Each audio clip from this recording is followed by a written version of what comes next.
Qarabağda məhv edilən meşə massivinin bərpası məqsədi ilə həmin ağacların toxumları əkib becərilir.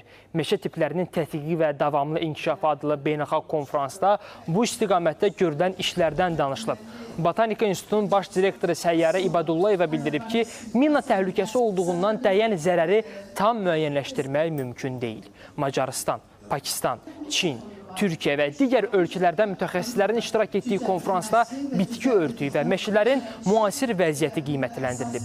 Həmçinin biomüxtəlifliyin saxlanılması və ekoloji tarazlığın idarə edilməsində meşələrin rolu barədə müzakirələr aparılıb. Botanika İnstitutu ilə Pakistanın Quaid-i-Azam Universiteti arasında əməkdaşlığa dair memorandum imzalanıb. Sənədə əsasən müştərək layihələrin təşkili nəzərdə tutulub. Konferans iyunun 19-da meşə ərazilərinə ekspedisiya ilə başa çatacaq.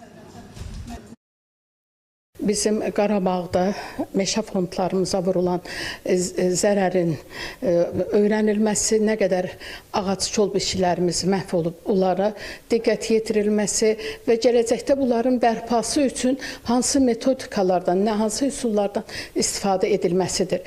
Buna görə də meşə tiplərinin tədqiqi və davamlı inkişafı adlı konfransı və Macarıstan, Azərbaycan interaktiv seminarının keçirilməsi sabahçı gün üçün planlaşdırılıb.